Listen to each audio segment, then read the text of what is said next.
اس کے بارے بات نہیں کرنی چاہیے کہ یہ سچ ہے یا یہ جھوٹ ہے. تو فورینزک ہوگی کیسے؟ جوڈیشل کمیشن جب وہ قائم کیا گیا ہے, جوڈیشل کمیشن ڈاکٹر صاحب صحیح کریں. دیکھیے پاکستان کے اندر Punjab forensic lab agency, Punjab forensic science agency, میں نے خود وہ وزٹ کی ہوئی ہے. آپ دیکھیں اس کے اندر دنیا کا اتنا لیٹسٹ ایکوپمنٹ ہے, اور وہ یہ دعویٰ کرتے ہیں کہ ہماری کی ہوئی فرانزک آڈیو ہو یا ویڈیو ہو دنیا میں کہیں بھی چیلنج کر لیں, اب باہر سے کروا لیں. بھئی جب تک اس کے اوپر ٹھپا نہیں لگے گا کہ یہ فرانزک ہو چکی ہے اور یہ نصیر صاحب بالکل اسی درست کے ہے. لیے جوڈیشل کمیشن بھی بنانے چاہ رہے تھے نا, تو اس کے حق میں پھر کیوں نہیں ہے؟ جی بالکل بنائیں, وہ ان کو بنانا چاہیے. اس پہ جوڈیشل کمیشن بنے گا اور وہ بنائیں گے, یہ چیزیں کلیئر ہونی چاہیے. آپ دیکھیے پہلی بات تو یہ ہے, ایک بات کرنا چاہتا ہوں. دیکھیے پہلی بات تو یہ ہے کہ یہ آڈیو ریکارڈ کرنا ہی جو ہمارے بیسک رائٹس ہیں ان کے خلاف. آپ کا پرائیویسی جو ہے نا وہ رہنی چاہیے. آپ لوگوں کے آڈیو ریکارڈ کر کے, وہ کسی کی بھی ہو, وہ پی ٹی آئی کی ہو, وہ نون لیگ کی ہو, وہ پیپلز پارٹی کی ہو, وہ کسی جج کی ہو, وہ کسی فوجی کی ہو, کسی کی بھی ہو, وہ زیب نہیں دیتا کہ آپ کسی کی پرائیویٹ گفتگو کو ٹیپ کریں اور اس کو پھر آپ آڈیو چلائیں اور آپ اس پہ تماشا لگائیں. میرا خیال ہے یہ بنتا نہیں ہے, دنیا کبھی بھی اس چیز کو سپورٹ نہیں کرے گی. ٹھیک ہے ڈاکٹر حسن ظفر, آپ کا اس پر کیا تجزیہ ہے کہ قاضی صاحب کوئی بھی رائے دیتے وہ متنازع ہو جاتے؟ ملٹری کورٹس کے حق میں بھی اگر وہ رائے دیتے تب بھی ایشوز کھڑے ہو جانے تھے, خلاف دیتے تو وہ بھی, مطلب ایک کمپلیکیٹڈ سچویشن ہو گئی تھی. تو ان کا وہ جس طرح سے بینچ سے علیحدہ ہوئے, انہوں نے ٹھیک فیصلہ کیا ہے؟ دیکھیں بینچ سے علیحدہ ہوئے یا نہیں ہوئے, مسئلہ یہ ہے کہ ماریا وہ صاحب جو کہ اس ملک کے چیف جسٹس بننے جا رہے ہیں وہ کنٹروورشل ہو گئے ہیں. کیا جا رہا ہے ان کو؟ نہیں, انہوں نے خود کچھ ایسے اقدامات کیے جس سے ان کو کنٹروورسی کا سامنا ہے. وہ خود تشریف لے گئے تھے, اپنے قدموں پہ چلتے ہوئے پارلیمنٹ میں جا کے بیٹھے, انہوں نے اس کے اجلاس کی صدارت میں شرکت کی. یہ سارے انہوں نے اقدامات کیے اور ان کے حسن ظفر یہ کوئی غیر آئینی کوئی بری بات نہیں ہے پارلیمنٹ میں جانا. Not at all. لیکن دیکھیے انفارچونیٹ سچویشن یہ ہے کہ اس ملک کے ادارے جو ہیں وہ سارے پہلے آپ یہ پوائنٹ کلیئر کر دینا کہ پارلیمنٹ میں جانا کوئی بری بات ہے یا نہیں ہے؟ بالکل بری بات نہیں ہے, لیکن ایک ٹریڈیشن کے خلاف ہے. جو آپ کو جب آپ وہ ٹریڈیشنز کو وائلیٹ کرتے ہیں, بہت ساری چیزیں کتابوں میں نہیں لکھی ہوتی, وہ روایات ہوتی ہیں, اداروں کی بھی روایات ہوتی ہیں, جب آپ ان کو بائی پاس کرتے ہیں تو وہ باؤنڈریز بلر ہو جاتی ہیں. ٹھیک ہے, وہ آئین کی سالگرہ کے لیے ان کو بلایا گیا تھا. Under what compulsion he had to do what he did? یہ سوال تو رہ جاتا ہے نا. لیکن ڈاکٹر صاحب اس میں ایک اور بات ہے. دیکھیے آپ چیف جسٹس صاحب کو جا کے سرکاری بینچوں پہ نہیں بیٹھنا چاہیے تھا, وہاں نیوٹرل جگہ بھی ہوتی ہے. دیکھیے آپ نے اگر وہاں سپیچ بھی کرنی تھی تو آپ کر سکتے ہیں, لیکن اس سے بھی بڑی بات, جب کوئی جج پارلیمنٹ میں جائے گا تو کیا اس کو چیف جسٹس سے نہیں پوچھنا پڑے گا؟ آپ بتائیے, آپ ایک چینل میں رہتے ہیں, ہاں آپ ایک چینل کی ہوسٹ ہیں, آپ بتائیے آپ کسی بھی چینل پہ جائیں گی تو ظاہر ہے اپنے ادارے کو تھوڑا سا انفارم تو کر کے جائیں گی نا اپنے ہیڈ کو. ایک اور پہلو اس میں یہ ہے, دیکھیے آج جو چیف جسٹس صاحب نے بیان دیا ہے کہ بار بار تشریح نہیں کرنی چاہیے, اس سے کمپلیکیشن ہوتی ہے قانون کی تشریح کرنے سے, اور اس کے ساتھ ہی انہوں نے معیشت کے اوپر بھی کہا کہ بہت صحیح انہوں نے جوڑا اس بات کو. میں کہہ رہا ہوں بالکل صحیح جوڑا, لیکن اس میں بھی ایک چیز ہے, جب جیسے ہم نے پہلے دیکھا کہ ہمارے پہلے چیف جسٹس تھے وہ ہسپتالوں کے دورے بھی کرتے تھے, وہ دوسری جگہوں پہ بھی جاتے تھے. اب مطلب یہ آپ جب اپنے آفس سے اور اپنی باؤنڈری سے باہر جا کے کامنٹ کرتے ہیں, آپ کو کیوں معیشت پہ کامنٹ کرنے کی ضرورت پڑی؟ یہ تو حکومت کے اختیارات ہیں. ڈاکٹر حسن ظفر صاحب, ملٹری کورٹس کے حوالے سے ابھی کیس اس پر سنوائی ہونی تھی, تو اس سے قبل ملاقات ہوئی لطیف کھوسہ صاحب کی, اعتزاز احسن صاحب کی, موجودہ چیف جسٹس صاحب سے, تو پھر اس کو بھی متنازع قرار دیں گے آپ؟ پھر نہیں, میں اس کو متنازع نہیں قرار دے سکتا, لیکن یہاں پہ ہم نے کل اس بات کو بہت ایکسٹینسیولی ڈسکس کیا ہے. جب آپ کے ملک کے ادارے اتنے کنٹروورشل ہو جائیں گے اور اداروں کے جو آپ کے جو پرومیننٹ فگرز ہیں وہ کنٹروورشل ہو جائیں گے, تو پھر اس ملک میں جو ایک کریڈیبل ادارہ رہ گیا اس کو سٹیپ ان کرنا پڑے گا اس ویکیوم کو فل کرنے کے لیے. یہ بات سمجھنے کی ضرورت ہے. اب آپ اس میں اس ملک میں کون سی جمہوریت ہے, مجھے ٹیکنیکلی سمجھا دیجئے. جمہوریت تب ہوتی ہے جب ٹرانسفر آف پاور جو ہے ایک لمبے عرصے تک سموتھلی ہوتی رہے, وہ یہاں ہو رہی ہے. جمہوریت تب ہوتی ہے جب آپ کے ادارے جو ہیں ان کی باؤنڈریز ڈیفائنڈ ہوں اور وہ بلرڈ نہ ہوں. یہاں پہ ہر ادارے کی باؤنڈری بلر, آپ کے سارے جو ٹاپ آپ کے جو سویلین ادارے ہیں ان کی باؤنڈریز بلر ہو گئی ہیں. یہ جھگڑا چل رہا ہے کہ اس کو یہ بات کرنی چاہیے, اس کو یہ بات نہیں کرنی چاہیے, اور یہ پہلے نہیں تھا. ہم نے یہاں پہ یہ دیکھا ہے نا اس ملک میں کہ پہلے پرائم منسٹر یوسف رضا گیلانی صاحب کے خلاف جو سپریم کورٹ کا فیصلہ آیا کتنا بھی کنٹروورشل, انڈیزائربل, اچھا تھا, غلط تھا, برا تھا, لیکن اس کا احترام کیا گیا. پہلے یہاں پہ یہ نہیں ہوتا تھا کہ اگر میرے خلاف فیصلہ دیا تو میں حملہ کر دوں گا, میں یہ دیوار توڑ دوں گا. یہ ٹریڈیشنز نہیں تھیں. جب یہ باتیں ہونی شروع ہوئی ہیں اس سے یہ سارا پرابلم آیا. ڈاکٹر صاحب دیکھیں, حیران کن بات یہ نہیں ہے کہ اب تو سارے وزراء کہہ رہے ہیں کہ جو بھی فیصلہ آئے گا ہم نہیں مانیں گے.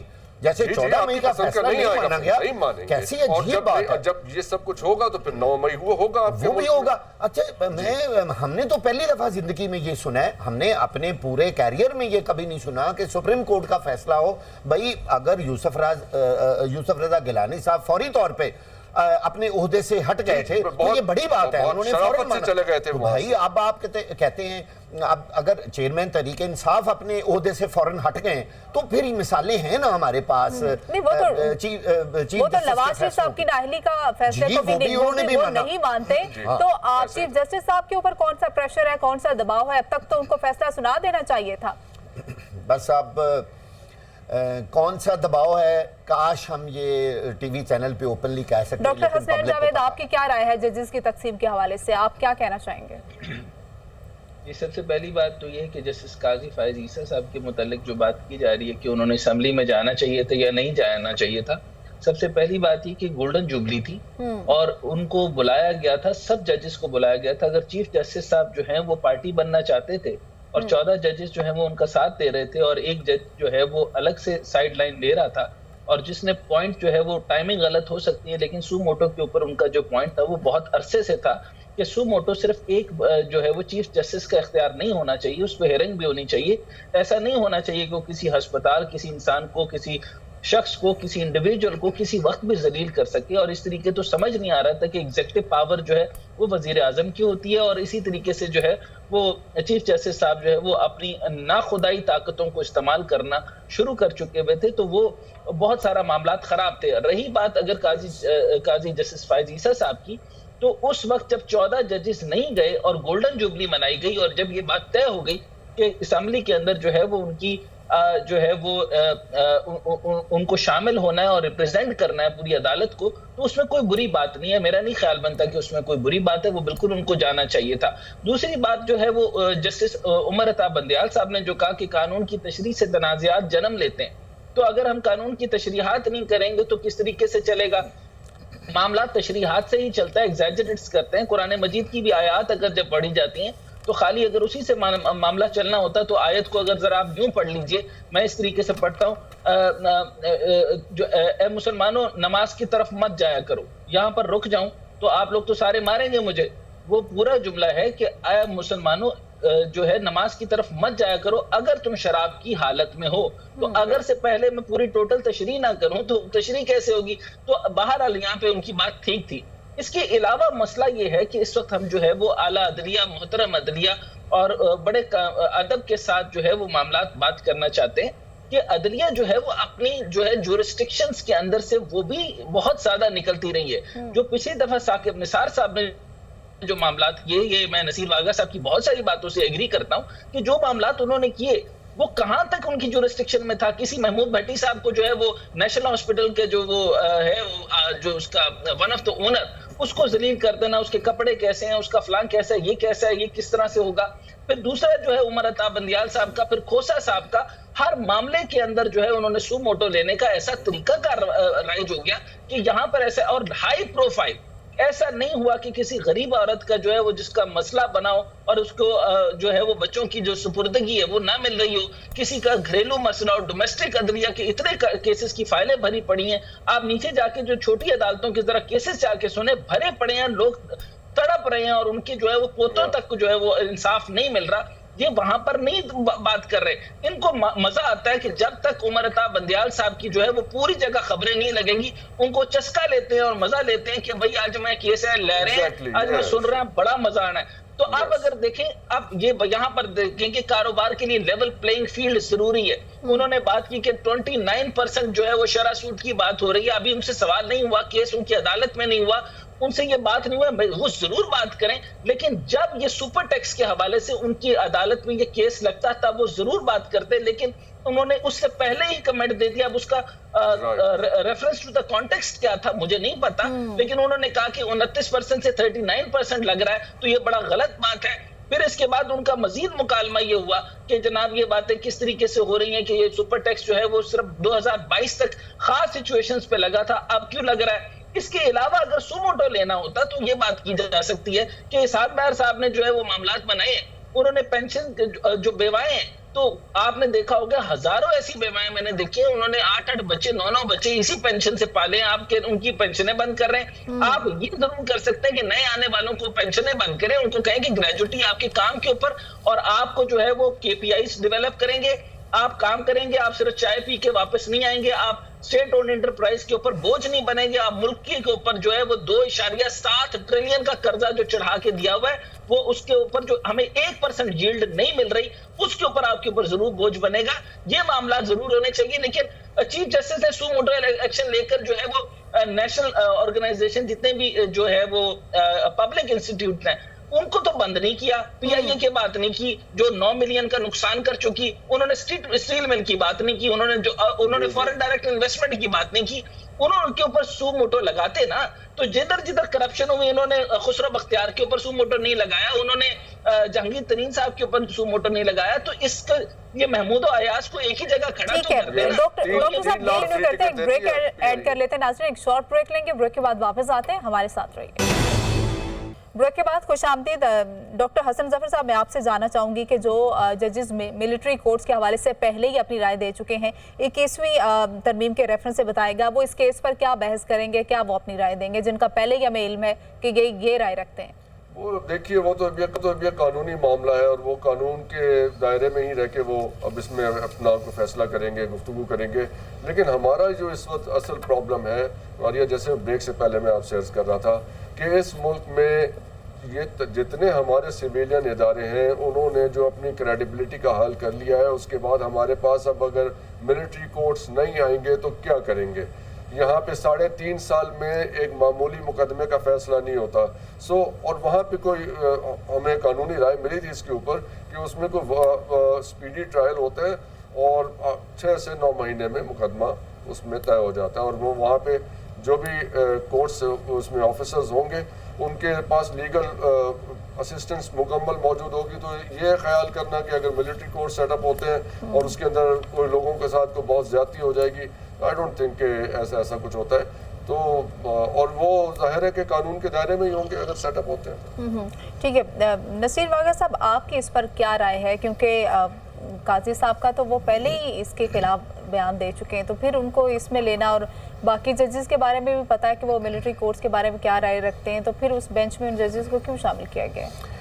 دیکھیے, ان کی اپنی رائے ملٹری کورٹس کے بارے میں کیا ہے وہ ایک علیحدہ سوال ہے. جب ایک بینچ بنتا ہے تو اس میں جو ہیئرنگ ہوتی ہے اس میں تمام طرف سے جو وکلا ہیں وہ اپنے اپنے آرگومنٹس پیش کرتے ہیں.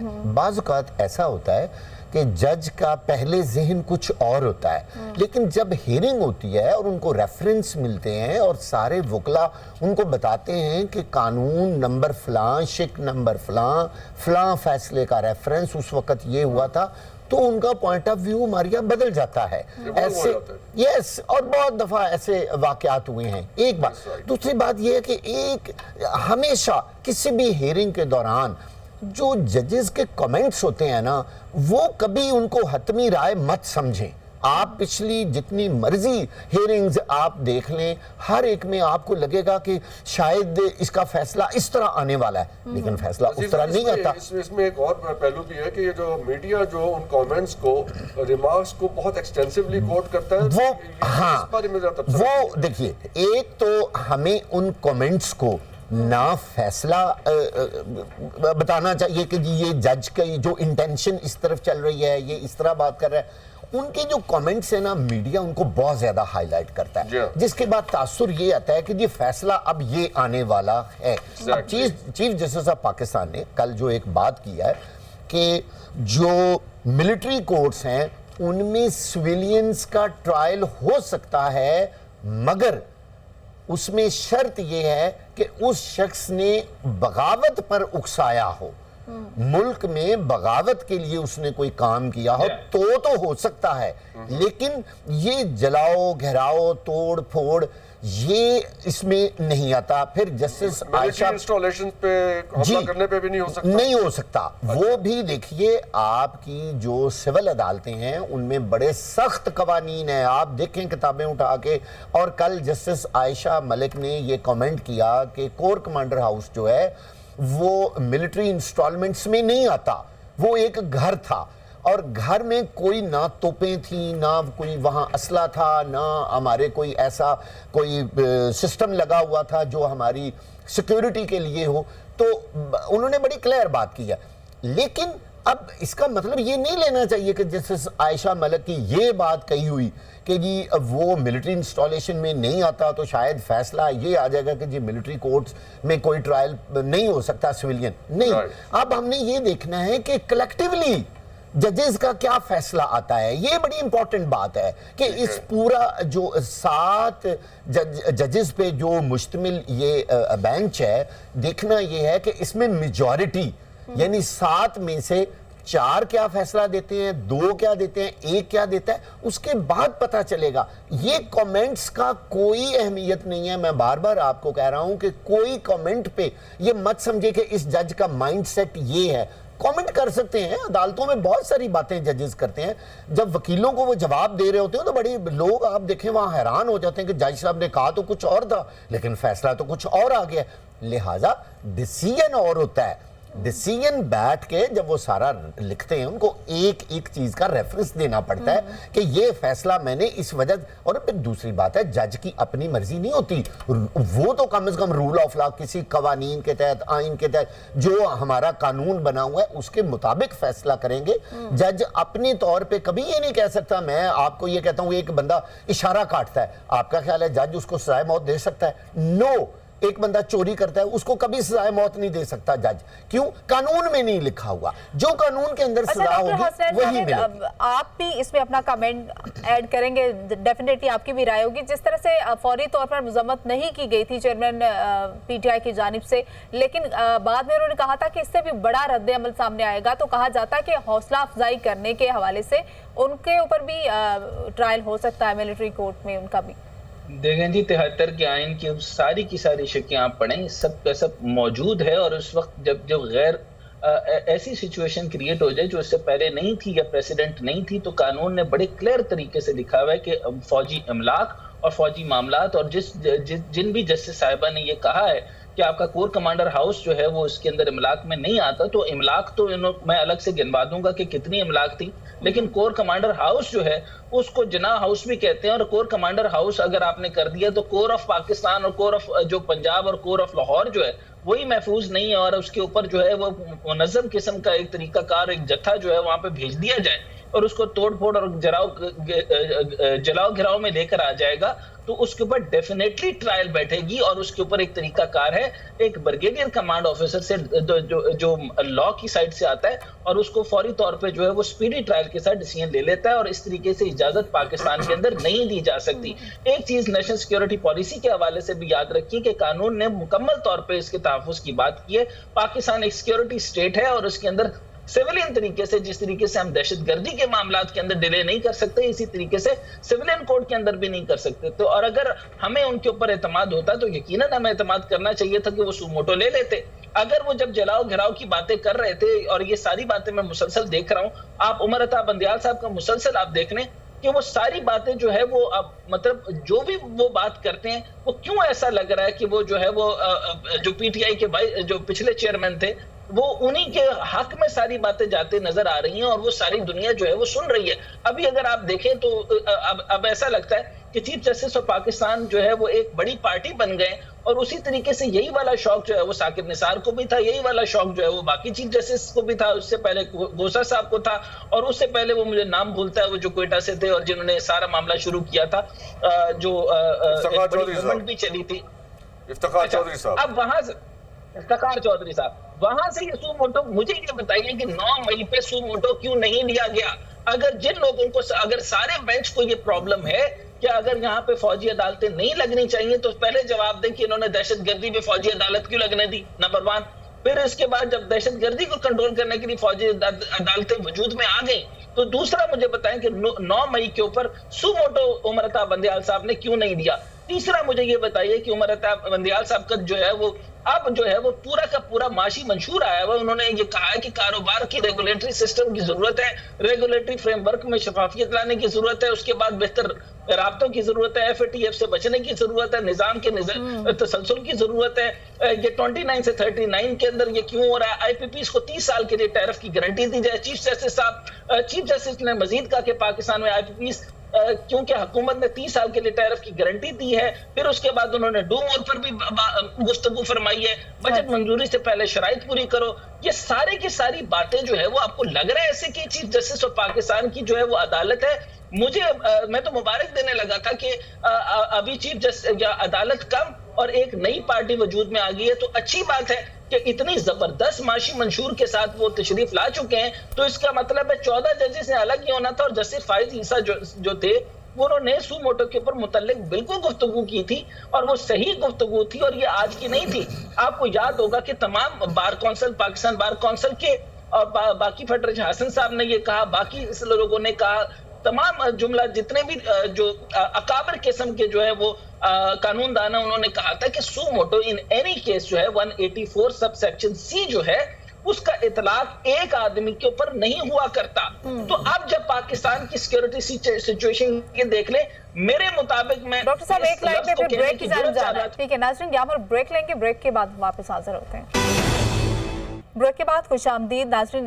سیاسی گفتگو ہوئی اور جو آئینی معاملات تھے وہ بھی ڈسکس کیا. بات کرتے ہیں کچھ معاشی معاملات کے حوالے سے.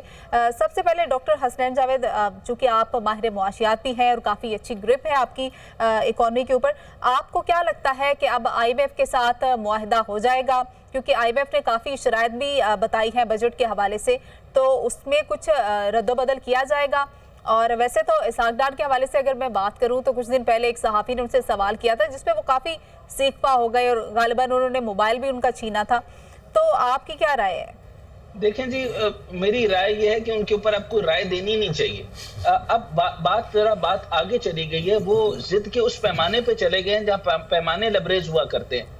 بات یہ ہے کہ بیرونی ادائیگیاں کرنا ہمارے ذمہ داری ہے, وہ ذمہ داری پوری نہیں کر رہی ہے. میں اسحاق ڈار صاحب کی باتیں بتانے لگا ہوں, اور انہوں نے پینشنرز کے اوپر کیا عذاب توڑا ہے, لوگوں کے اوپر کیا عذاب توڑا ہے, انہوں نے سپر ٹیکس کے اوپر کیا عذاب توڑا ہے. اس سے پہلے میں ایک رپورٹ آپ کے ساتھ شیئر کرنا چاہتا ہوں کہ FPR کے چیئرمین عاصم احمد کو لکھے گئے خط میں پاکستان میں کام کرنے والی ملٹی نیشنل, یہ بڑا امپورٹنٹ پوائنٹ ہے کہ ملٹی نیشنل کمپنیوں کی نمائندے تنظیم نے سپر ٹیکس کی شرح کو 4% سے بڑھا کر 10% کرنے کی غیر منصفانہ قرار دیا. اب آپ مجھے یہ بتائیں, جب آپ جو پہلے ہیسکول کے پیچھے پڑے, پھر آپ نے شیل کو یہاں سے بھگانا چاہ رہے ہیں, اس کے بعد آپ ملٹی نیشنل کمپنیز کو اٹھا رہے ہیں, یہاں سے ہائپر سٹار سے لے کے تمام ملٹی نیشنل شیل کا ذیلی ادارہ تو یہی پر کام کرے گا نا ڈاکٹر حسین صاحب. ٹیکسٹائل جو آپ کا جو ہے وہ یہاں پر جو چل رہا ہے وہ تب کے سب لیوائس سے لے کے سب کے سب کریسنٹ ٹیکسٹائل سے لے کے سب multinational 6500 multinational companies آپ کی ٹیکسٹائل میں کام کر رہی ہے. تو ان کے اوپر جب 4 سے اٹھا کر آپ 10 پہ لگائیں گے تو یہ کہاں کا انصاف ہے؟ اگلی بات میں آپ سے یہ کرنا چاہتا ہوں کہ یہ دیکھیں کہ آپ جو انہوں نے جو ٹرمینل میں کہا کہ ٹرمینل تاریخ ہونے کے سبب ایسا لگتا ہے کہ حکومت کا کارپوریٹ ٹیکس کی شرح کو مؤثر طریقے سے غیر معینہ مدت کے لیے 29% جو میں آپ کو بتا رہا تھا 39% کر دیا گیا. انہوں نے مطالبہ کیا کہ سپر ٹیکس کو مکمل طور پر ختم کر دیا جائے. پھر اگلی بات یہ دیکھیے کہ آپ دیکھیں کہ وہ کہہ رہے ہیں کہ زر مبادلہ کے اوپر زر مبادلہ کا انہوں نے بیڑا کر دیا. 3.8 وہ ہے, 6000 کی اجازت ملی ہے, LC کھلے گی 3.8 کے اوپر آپ کی LC پھر نہیں کھلنی. بزنس مین کا بیڑا کر دیا. اس کے اوپر میں نہایت ہی زیادہ مشہور ہوں آصف علی زرداری کی ذہانت کا کہ وہ اس ٹائم پر انہوں نے کہا کہ میرا ایک خواب ہے کہ میں 100 بلین کا 100 ارب ڈالر کا جو ہے وہ ایکسپورٹ کا سسٹم بناؤ اور وہ صرف اور صرف جو ہے وہ ٹیکسٹائل سے ہی ممکن ہے. یہ بات درست ہے کہ پچھلی دفعہ بھی ہم نے جب ان کو سبسڈیز دی تھی تو 5.5 کا ہمیں شرح نمو ملا تھا. اگر شرح نمو بڑھانا چاہتے ہیں تو ہمیں ٹیکسٹائل کو دیکھنا ہے. ابھی تک اکنامک زونز نہیں بڑھے, لیکن اس کے بعد اگر آپ یہ دیکھیں تو اسحاق ڈار صاحب نے ٹیکس جو پچھلی دفعہ جو ہے وہ ٹیکسٹائل کے اوپر فکس الیکٹریسٹی سبسڈی لگا دی تھی 20 روپے کی. آپ اندازہ کیجئے کہ جب وہ اتنی مہنگی یون ملے گی, اتنی مہنگی چیزیں ملے گی, انٹرنل پروڈکٹیوٹی آپ کو کم ملے گی, تو کون غریب کا بچہ جو ہے یہاں پر بنائے گا. وہاں پہ ایپٹما کے چیئرمین نے گور اعجاز سے ہاتھ جوڑ کے کہا تھا خدا دا نہ ساڑی جان چھڑ دے اسحاق ڈار, تیری مہربانی. تو اب اس کا مطلب یہ ہے کہ اگر وہ جب اسحاق ڈار صاحب ہماری جان نہیں چھڑیں گے تو اب آپ یہ دیکھیں کہ سپر ٹیکس لگا دیا. اس کے بعد جو پارلیمنٹ کے اوپر جو پارلیمنٹ کا تو بھلا کر دیا انہوں نے, تا حیات ان کو صرف مراد دینے کے بجائے مجھے بھی جلدی سے جو ہے وہ چیئرمین سینٹ لگا دے تاکہ تا حیات میرے 6 ملازمین 12 گاڑی اور ہمیشہ کے لیے گھر مجھے مل جائے. یعنی غریب کا یہاں پہ لینا دینا ہی نہیں ہے. آپ نے 30,000 ٹوٹل رکھے, 2,000 اوپر کر دیا, آپ کیسی باتیں کر رہے ہیں. آگے میں اسی پر تجزیہ لیتے ہیں. نصیر واگا صاحب بھی ہمارے ساتھ موجود ہیں. نصیر واگا صاحب, ڈاکٹر صاحب اس پہ نصیر صاحب کا اس پہ پوائنٹ آف ویو لے لیتے ہیں. نصیر صاحب آپ کیا کہیں گے کہ انہوں نے کہا تھا کہ IMF کے ساتھ اگر معاہدہ نہیں ہوتا تو ہمارے پاس پلان بی بھی موجود ہے. پلان بی کیا ہے ان کے پاس؟ سارے پلان فیل ہو گئے. ABCD کوئی پلان نہیں ہے, صرف قوم کے ساتھ جھوٹ لالی پاپ دیتے رہتے ہیں. آج بھی انہوں نے کہا ہے اسحاق ڈار صاحب نے کہ اگر وہ پلان نہیں بھی ہمارا ان کے ساتھ معاہدہ ہوتا تو بھی ہم کام چلا لیں گے. بھائی کس طرح کام چلا لیں گے؟ یہ ڈاکٹر صاحب نے بہت صحیح باتیں کی ہیں. ابھی یقین جانے میں آپ کو بالکل کلیئر بات بتا رہا ہوں کہ اسحاق ڈار صاحب کی نسبت واقعی آصف علی زرداری صاحب نے جو باتیں کی ہیں وہ ایسے لگتا ہے کہ اصل اکانومسٹ وہ ہیں.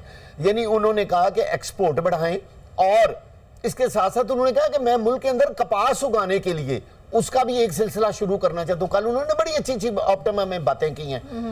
جب آپ یہ جو بڑے بڑے تاجر ہیں, بڑے بڑے لوگوں پہ آپ ان پہ سپر ٹیکس لگائیں گے, اس کا رزلٹ کیا ہوگا؟ ٹیکس چوری. میں آپ کو اب فیکٹ بتانے لگا ہوں کہ بہت سارے انڈسٹریلسٹ, بہت سارے بزنس مین یہ کہتے ہیں کہ خدا کا واسطہ ہے اگر آپ اپنی ٹیکس سلیب کم کر دیں تو آپ کا ٹیکس ریونیو بڑھ جائے گا. آپ FBR کے اندر جو کچھ ہو رہا ہے, جس طرح ٹیکس چوری ہو رہی ہے, جس طرح افسران ٹیکس کھا رہے ہیں, جس طرح رشوت کا ریٹ ہی بڑھتا ہے, رشوت کا ریٹ بڑھ, اب یہ سپر ٹیکس کا کیا رزلٹ ہوگا بھلا؟ لوگ اپنی انکم شو ہی نہیں کریں گے, لوگ 30 کروڑ تک نہیں جائیں گے. لوگ اپنی جو ہر سال جو سالانہ گوشوارے جمع کراتے ہیں وہ جھوٹے کروائیں گے, وہاں تک وہ لیول ہی نہیں لے کے جائیں گے. 10 والا ریٹ 15 پہ چلا جائے گا. جی, بزنس مین کیا کرتا ہے؟ ایک جملہ ایڈ کرنا چاہتا ہوں. جی ڈاکٹر صاحب. اچھا, اس میں صرف ایک جملہ ایڈ کرنا چاہتا ہوں کہ جیسے انہوں نے گور اعجاز نے اور باقی ایپٹما میں اور پورے ٹیکسٹائل نے مل کر کہا کہ آپ ہمیں کاٹن بڑھا کے دے دیں اور آپ ہمارے ٹیکسٹائل کو سبسڈیز دیں یا نہ بھی دیں, آپ ہمارے ساتھ کمپیٹیٹو پرائس انڈیکس طے کریں, اس کے اوپر ہمیں 1000 ارب روپے کا پروفٹ دیں گے. دوسری امپورٹنٹ بات جو زرداری صاحب نے کی, انہوں نے کہا کہ میں آپ بزنس مین جو ایپٹما کا, جو زراعت کا اور جو جس صنعت کا ماہر آدمی ہے, جس نے سب سے زیادہ اپنے بزنس میں جو ہے وہ معاملات پیدا کیے ہیں, میں اس کو جو ہے وہ پوزیشن آفر کرتا ہوں کہ وہ فیڈرل منسٹر کا سٹیٹس لے آ کر. یہ ہے ٹیکنوکریٹک میریٹوکریٹک سسٹم. تو میں پہلی دفعہ بڑا خوش ہوا ہوں کہ کسی شخص کے اندر, دماغ کے اندر جو ہے وہ پاکستان کا معاشی منشور بھی ہے. میں اپنی بات بڑھائے بغیر تاکہ پینلسٹ اور بات کر سکیں, لیکن میں یہ یہاں سے بڑی خوش اسلوبی کے ساتھ یہ بات دیکھ رہا ہوں کہ زرداری صاحب کا ایپٹما میں گفتگو کرنا اور بیوروکریسی کے اوپر بہت بڑے کوسچن مارک کرنا. ہم اگلا پروگرام بھی اسی پہ کرنا چاہیں گے کہ بیوروکریسی جو ہے نا وہ اس ٹائم پر آبسلیٹ ہو چکی ہے, ان کو ہٹا کے ٹیکنوکریٹس کو گورنمنٹ. ڈاکٹر صاحب آپ سے ایک اور چیز سمجھنا چاہوں گا. ٹھیک ہے ڈاکٹر صاحب, آپ کا پوائنٹ آ گیا. ٹائم کی شارٹیج کی وجہ سے ہم یہ موضوع جو ہے وہ پھر نیکسٹ اپنے شو میں ضرور شامل کریں گے. ڈاکٹر حسن ظفر, نصیر واگا صاحب ہمارے ساتھ موجود تھے اسٹوڈیو میں, آپ لوگوں کا بہت شکریہ, اور مجھے ڈاکٹر صاحب کو اجازت دیجیے. اپنا بہت سارا خیال رکھیے گا. خدا حافظ.